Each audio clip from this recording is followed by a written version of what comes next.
Hi, and welcome to the first ever episode of the Brighter Soul podcast. I'm Claudia, and my vision is to raise the consciousness of this beautiful planet that we live on. And I intend to do that by helping you raise your vibes, raise your consciousness, live a happy and healthy and blessed life. And I want to start this podcast by getting into the moment. So if you just take a couple of deep breaths with me, we can anchor ourselves into the now. So if you just take a couple of deep breaths in through your nose, hold and out. One more, in through your nose, hold and out. How good does that feel when you just get into the moment? It feels so good, right? So today we're going to dive into something we all experience, but most of us try to avoid, including myself, and that is fear. And fear is one of those emotions that gets a bit of a bad rap. You know, we think we shouldn't feel it, or that if we do, it means we're weak or broken, or sometimes it's a bit debilitating as well, you know. But what if we thought about it in a slightly different way? Like, what if we considered it to be a clue? It's like giving you a bit of a guidance along the way in your journey. And we can unpack that a little bit. Like, where does fear come from? Why it's so normal, and how our upbringing and beliefs shape it, and how we can start to move beyond it. So that's the point of this podcast today, is to help you find some ways to move beyond fear. So fear is natural, you know, it actually built into our biology. Back in the day, it helped us stay alive, and everybody's heard of fight and flight. If we saw or heard a lion growl behind us, we'd run for it, and our body would kick into survival mode. And this response, as you've probably heard before, is called fight or flight. And I think they've even added freeze to it now as well. It's still wired into us. But the problem is we're not being chased by lions anymore, but we're still having the same response, and our nervous system is still reacting the same way, like we are. Not so many situations in our life create that type of fear now. However, we still react in the same way.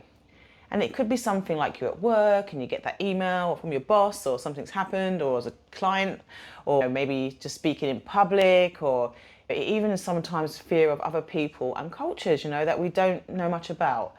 So, you know, scientifically speaking, fear isn't bad. It's protective. But when it's stuck on repeat and similar patterns keeps coming back, it keeps us very, very small. And it stops us from doing the things that matter to us, and things that, you know, matter, like being honest. You know, sometimes fear stops us from being honest, you know, or maybe starting something, our dream project, or something we want to do, you know, or saying yes to love even. So apart from being something that is wired in our nervous system, fear generally takes form in our upbringing. So from a very young age, many of us are taught, directly or indirectly, I don't really think it's always intentional, but that we're taught that the world isn't safe. We here don't talk to strangers, which is fair, because there are some bad people out there. You know, be careful, you might get hurt. And you go to hell if you do that. That's a favourite. And what will people think of us? You know, why are you acting like that? Stop doing that.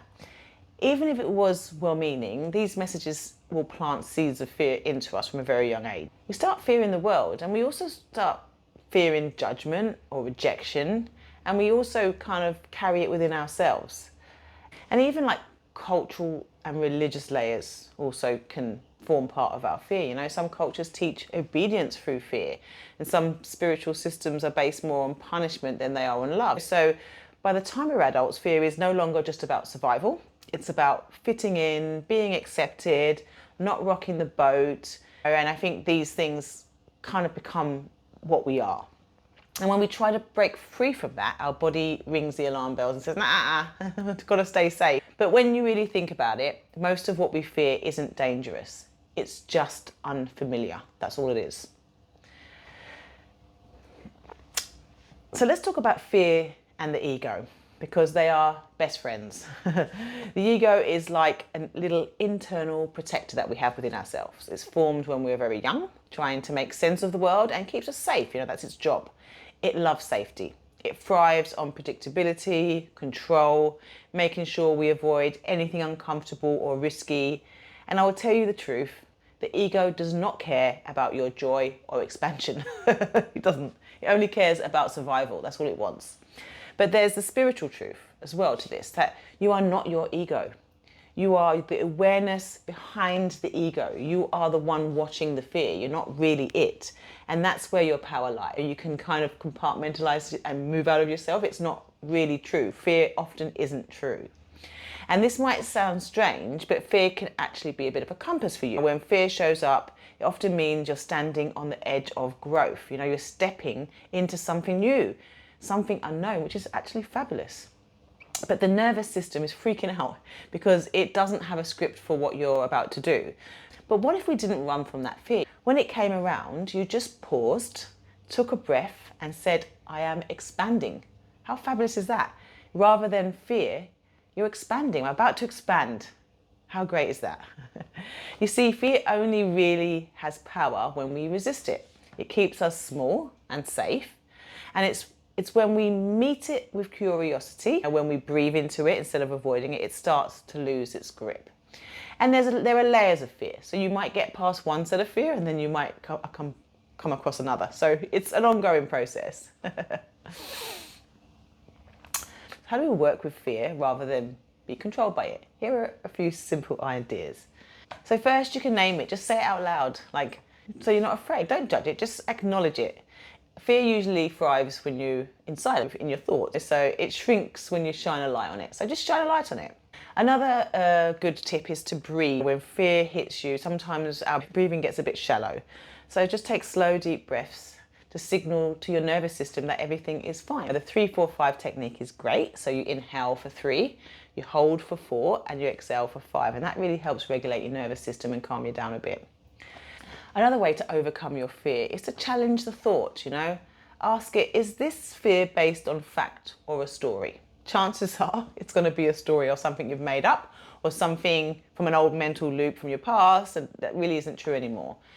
So you can just challenge it by really kind of looking at it and saying, is this actually true?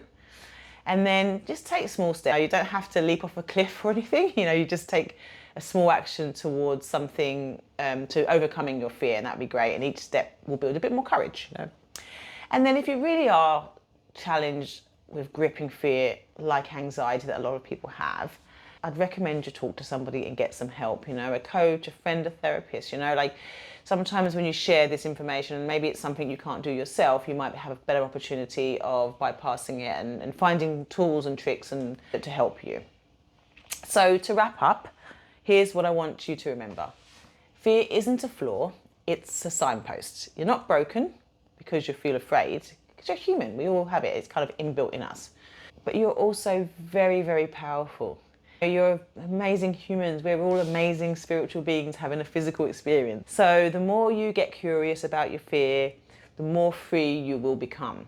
And also think about how fear can sometimes debilitate you. We don't want to live a small life, really we just remember one life on this rock here. Just go out and enjoy it and try to kind of overcome, because fear often really isn't what you think it is. It's just your ego. Fear is just a protective mechanism to help you feel safe, but life isn't about being safe. So when you move past fear, there's just so much on the other side. And I can say that for myself because I only started my YouTube channel this past year, and initially I was like, I don't want to speak in front of the camera. Now I love it, every time I do it, it's a challenge, it's something new. So thank you so much for being here for my very first episode of the Brighter Soul podcast. I'm so grateful you're part of the Brighter Soul community. If this resonated with you, please share it with someone who might need it. And if you haven't already, hit subscribe so you don't miss any future episodes. And until the next time, be brave, be kind, be courageous, and just keep choosing your light. I'll see you next time. Ciao.